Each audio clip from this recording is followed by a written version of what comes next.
Good morning students. आज हम पढ़ेंगे ऑक्सिलरी वर्ब्स, सहायक क्रिया। अब ऑक्सिलरी वर्ब्स होती क्या है बच्चों? An auxiliary verb is used with the main verb to help express the main verb's tense, mood, to form a question etcetera. सहायक क्रिया एक मुख्य क्रिया के साथ, मेन वर्ब के साथ यूज की जाती है।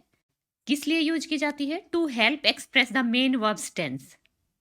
जो मुख्य वर्ब होती है, जो मेन वर्ब होती है, उसके टेंस को एक्सप्रेस करने के लिए, व्यक्त करने के लिए, मूड को व्यक्त करने के लिए, किसी सेंटेंस को इंटेरोगेटिव सेंटेंस बनाने के लिए या फिर नेगेटिव सेंटेंस बनाने के लिए भी ऑक्सिलरी वर्ब का यूज किया जाता है। अब ऑक्सिलरी वर्ब बच्चों क्या हमेशा के लिए ऑक्सिलरी वर्ब रहती है? ऐसा नहीं है बच्चों। कुछ ऑक्सिलरी वर्ब मेन वर्ब का भी काम करती हैं। ऑक्सिलरी वर्ब मेनली दो तरह की होती हैं, primary auxiliary verbs and modal auxiliary verbs. अब प्राइमरी ऑक्सिलरी वर्ब्स हैं हमारी, वो कौन कौन सी हैं? Be, do and have. और जो मॉडल ऑक्सिलरी वर्ब्स हैं वो है may, might, can, could, should, must, ought to, would, will, shall, etc. अब एटसेट्रा में जैसे डेयर आ जाता है, नीड आ जाता है, तो ये भी मॉडल ऑक्सिलरी वर्ब्स होती हैं बच्चों। लेकिन जो डेयर और नीड है बच्चों, इनको मार्जिनल ऑक्सिलरी वर्ब्स भी बोला जाता है। क्यों? क्योंकि ये मेन वर्ब की तरह भी काम करती हैं। लेकिन ये बाकी जो मॉडल ऑक्सिलरी वर्ब्स हैं, ये केवल एज अ हेल्पिंग वर्ब ही यूज की जाती हैं। इसलिए इनको हम सिर्फ मॉडल ऑक्सिलरी वर्ब से ही कहते हैं।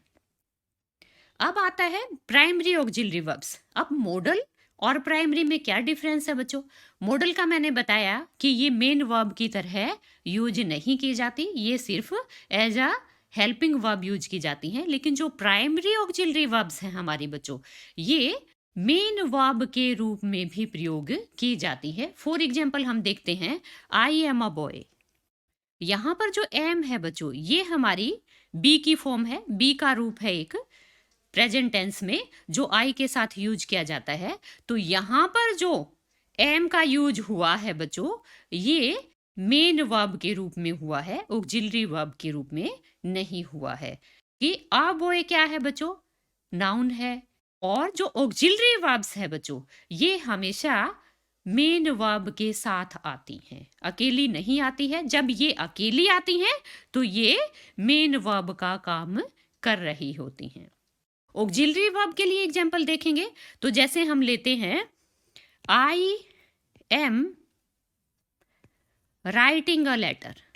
अब ये सेंटेंस है बच्चों, इसमें जो एम यूज हुआ है, ऑक्सिलरी वर्ब यूज हुआ है, हेल्पिंग वर्ब के रूप में यूज हुआ है। क्योंकि यहाँ पर जो मेन वर्ब है, मेन जो काम है, मेन जो एक्शन है, वो है हमारा राइटिंग। तो ये आ जाएगा राइटिंग की हेल्प के लिए, जो टेंस को क्लियर कर रही है, वो वर्ब कौन सी है? ऑक्सिलरी वर्ब है, एम है। तो जो एम जो है यहाँ पर एज अ हेल्पिंग वर्ब आई है, अभी ये मेन वर्ब के रूप में भी काम करती हैं और कभी ये हेल्पिंग वर्ब के रूप में जब काम करती हैं तब हम इन्हें ऑक्सिलरी वर्ब्स कहते हैं। तो अब हमारी जो प्राइमरी ऑक्सिलरी वर्ब्स हैं वो कौन कौन सी हैं? Be, do and have. तो सबसे पहले हम देखेंगे बी के forms of be. Forms of be में कौन कौन सी हैं? जैसे इज, एम, आर। ये बच्चों प्रेजेंट टेंस में यूज होती हैं। फिर आता है सेकंड नंबर पे वॉज, वर। ये हमारी पास्ट टेंस में यूज की जाती हैं। फिर है जैसे बीन, बीन हमारी पास्ट पार्टिसिपल में यूज की जाती है। अब बी के और भी बहुत से फॉर्म हैं बच्चों, जैसे बीइंग है, बी है। बी का यूज बच्चों कब होता है? As a auxiliary verb in the progressive form. कब किया जाता है बच्चों? प्रोग्रेसिव फॉर्म में हम बी के रूप का प्रयोग करते हैं। बी की जो फॉर्म्स हैं, is, am, are, was, were, been, will be आदि का हम यूज करते हैं। For example, I am going to school. तो यहाँ पर बच्चों एम जो है वो as a helping verb use हुई है। किसकी हेल्पिंग वर्ब? मेन वर्ब की। तो यहाँ पर जो हमारी मेन वर्ब है वह है गोइंग। नेक्स्ट है ही इज रनिंग। अब इस सेंटेंस में बच्चों रनिंग जो है हमारी मेन वर्ब है और ऑक्सिलरी वर्ब है इसमें इज, और ये प्रोग्रेसिव फॉर्म में यूज हुई है क्योंकि यहाँ पर जो काम हो रहा है वो कंटिन्यूअस है। रनिंग का जो काम है वह कंटिन्यूअस है। Next third, you are having lunch. इसमें जो हमारी ऑक्सिलरी वर्ब है वो आर है और किसके साथ यूज की गई है? ये किसके टेंस को क्लियर करने के लिए इसका यूज किया गया है? जो मेन वर्ब है, जो यहाँ पर मेन वर्ब है के टेंस को क्लियर करने के लिए, एक्शन की प्रोग्रेस को क्लियर करने के लिए यहाँ पर ऑक्सिलरी वर्ब आर का यूज किया गया है। Fourth, she was writing a letter. अब यहाँ पर वॉज हमारी क्या है? ऑक्सिलरी वर्ब है और जो मेन वर्ब है वो है हमारी writing. Fifth, we were talking. तो यहाँ पर बच्चों वर जो है हमारी हेल्पिंग वर्ब है क्योंकि मेन वर्ब यहाँ पर टॉकिंग है, का यूज हुआ है टॉक के साथ, और help as a helping verb यहाँ पर पास्ट टेंस के लिए यूज किया गया है जो एक ऑक्सिलरी वर्ब है। He has been waiting for you for 2 hours। यहाँ पर बच्चों जो मेन वर्ब है वो है हमारा वेट, वेट के साथ आईएनजी फॉर्म आई है, और यहाँ पर जो हेल्पिंग वर्ब है वो है हैज बीन, तो प्रेजेंट परफेक्ट कंटिन्यूअस को शो कर रही है। नेक्स्ट है they will be waiting for you. अब यहाँ पर मेन वर्ब है हमारा वेटिंग और भी यहाँ पर as an auxiliary verb use हुआ है, और ये कौन सा टेंस हो गया हमारा? Future continuous tense. तो यहाँ पर टेंस को क्लियर करने के लिए, मेन वर्ब के टेंस को क्लियर करने के लिए विल बी का यूज किया गया है। तो जो ऑक्सिलरी वर्ब है हमारी वो टेंस को, मेन वर्ब के टेंस को करती हैं, एक्सप्रेस करती हैं। अब जो बी की फॉर्म है बच्चों, इसका यूज पैसिव फॉर्म में भी किया जाता है। जैसे फर्स्ट एग्जांपल यहाँ पर लिया गया है, the letter is written by me. इसमें हमें क्या ध्यान रखना होता है बच्चों? जब पैसिव फॉर्म कोई भी होती है तो पैसिव फॉर्म में हमेशा अब जो है उसका पास्ट पार्टिसिपल यूज किया जाता है, वर्ब की थर्ड फॉर्म का यूज होता है। और तब जो हेल्पिंग वर्ब का काम करती है उसके साथ जो ऑक्सिलरी वर्ब होती है का कोई भी रूप हो सकता है, is, are, am, was, were, या फिर बी भी हो सकता है बच्चों। An apple was eaten by him. यहाँ पर ईटन हमारी मेन वर्ब है बच्चों, और उसके साथ जो हेल्पिंग वर्ब आई है उसके टेंस को क्लियर करने के लिए जो वर्ब आई है वो है हमारी ऑक्सिलरी वर्ब, और वो है watch. Next, the work is done by you. अब यहाँ पर डन क्या है? वर्ब का पास्ट पार्टिसिपल है, वर्ब की थर्ड फॉर्म है, और उसके टेंस को क्लियर करने के लिए यहाँ पर जो ऑक्सिलरी वर्ब आई है वो आई है इज। तो बच्चों जो बी है वो पैसिव फॉर्म में भी यूज की जाती है, कहाँ यूज की जाती है? पैसिव फॉर्म में भी यूज की जाती है। नेक्स्ट है फॉर्म्स ऑफ डू। अब डू के भी क्या है बच्चों? कई रूप हैं, जैसे डू, डज जो प्रेजेंट टेंस में यूज किए जाते हैं, और डिड पास्ट टेंस में यूज किया जाता है। कब जो है हम डू को यूज करते हैं? As an auxiliary verb to stress some action. किसी एक्शन को स्ट्रेस देने के लिए, किसी काम पर स्ट्रेस देने के लिए हम डू, डज, डिड का यूज करते हैं। अब फॉर एग्जाम्पल यहाँ पर देखते हैं बच्चों, do go to school daily. यहाँ पर गो क्या है बच्चों? मेन वर्ब है, लेकिन यहाँ पर जो डू है एज एन ऑक्सिलरी वर्ब आई है, और क्यों आई है?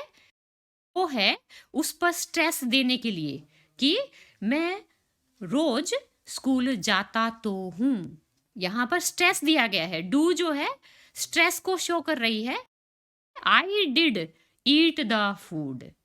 यहाँ पर बच्चों जो ईट है हमारी मेन वर्ब है, लेकिन जो डिड है वो एज एन ऑक्सिलरी वर्ब आई है, ये यहाँ पर टेंस को भी क्लियर कर रही है और स्ट्रेस को भी क्लियर कर रही है। यहाँ पर स्ट्रेस दिया गया है, खाना खाया तो था।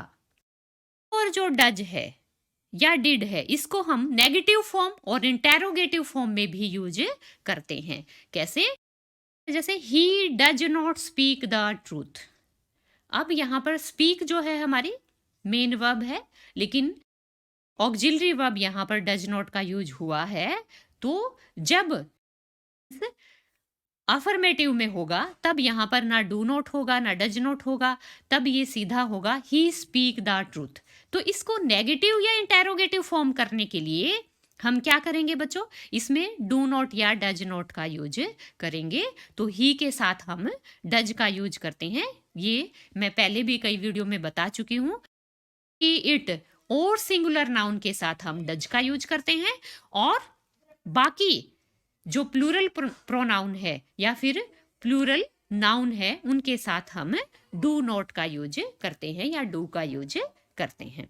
अब जैसे आई वी दे के साथ हम डू का यूज करेंगे, तो यहाँ पर सेकंड जो सेंटेंस है हमारा, यहाँ पर हमारा सब्जेक्ट आई है, तो आई के साथ हम डू का यूज करेंगे और एरोगेटिव सेंटेंस बनाएंगे। Do I learn this lesson. Auxiliary verb है, उनका यूज हम इंटेरोगेटिव या नेगेटिव सेंटेंस बनाने के लिए भी करते हैं। नेक्स्ट जो हमारी ऑक्सिलरी वर्ब है वो है हैव। अब इसके फॉर्म्स देखेंगे, इसके रूप देखेंगे कि कौन कौन से हैं। तो हैज और हैव ये प्रेजेंट टेंस में यूज किए जाते हैं, और हैड का यूज हम पास्ट टेंस में करते हैं। अब कहाँ पर हैज का यूज होता है, कहाँ पर हैव का यूज होता है, और कहाँ पर हैड का यूज होता है? तो जब बच्चों ही शी इट और सिंगुलर नाउन हो तब हम उसके साथ हैज का यूज करते हैं, और जब आई वी दे यू या फिर प्लूरल नाउन हो उसके साथ हम हैव का यूज करते हैं जब प्रेजेंट टेंस हो। लेकिन पास्ट टेंस में बच्चों कोई समस्या नहीं है, इसमें हम हर किसी, चाहे सिंगुलर नाउन हो, चाहे प्लूरल नाउन हो, या फिर सिंगुलर प्रोनाउन हो, या फिर प्रोनाउन हो, सभी के साथ हम हैड का यूज करते हैं। इन तीनों रूपों का हम कब प्रयोग करते हैं? To form perfect tense. Perfect tense बनाने के लिए टेंस में क्या होता है बच्चों? परफेक्ट टेंस में किसी काम के कंप्लीशन को दिखाया जाता है, किसी काम के पूर्ण होने को दिखाया जाता है। तो जैसे the train has left. Left क्या है बच्चों? मेन वर्ब है, पार्टिसिपल फॉर्म है। ये के साथ जो हैज यूज हुआ है ये as an auxiliary verb use हुआ है, और हैज, हैव या हैड तीनों के साथ बच्चों हमेशा वर्ब की थर्ड फॉर्म का यूज किया जाता है, या फिर हम कह सकते हैं पास्ट पार्टिसिपल का यूज किया जाता है। अब हैड का एग्जाम्पल लेते हैं। We had done our duty. यहाँ पर डन क्या है बच्चों? मेन वर्ब है, और इसकी हेल्प के लिए हमारी ऑक्सिलरी वर्ब आई है हैड, और इसके साथ जो डन आई है मेन वर्ब, वो वर्ब की थर्ड फॉर्म है, पास्ट पार्टिसिपल फॉर्म है। नेक्स्ट है टू फॉर्म पैसिव वॉइस। आने के लिए भी हम की फॉर्म्स को यूज करते हैं। तो यहाँ पर एग्जाम्पल देखते हैं। The work has been done, और पैसिव वॉइस में हमेशा बच्चों वर्ब की थर्ड फॉर्म का यूज किया जाता है, या फिर कह सकते हैं पास्ट पार्टिसिपल वर्ब का यूज किया जाता है। अब यहाँ पर जो डन है बच्चों ये पास्ट पार्टिसिपल फॉर्म है वर्ब की, डू की, और हैज बीन जो यहाँ पर एज एन ऑक्सिलरी वर्ब आया है। The books had been arranged, पर अरेंज्ड जो है हमारी ये मेन वर्ब है, और ये पास्ट पार्टिसिपल है, या फिर कह सकते हैं वर्ब की थर्ड फॉर्म है, और हैड बीन यहाँ पर एज एन ऑक्सिलरी वर्ब है। ऑक्सिलरी वर्ब की मदद करने के लिए होती है, सहायता करने के लिए होती है। बच्चों आपको अच्छे से समझ में आया होगा। भी समझ में नहीं आया है बच्चों, कमेंट बॉक्स में जरूर लिखिएगा ताकि मैं और वीडियो बना सकूं। और अब आपको चैनल को सब्सक्राइब करना है, वीडियो को लाइक एंड शेयर करना है। थैंक्स।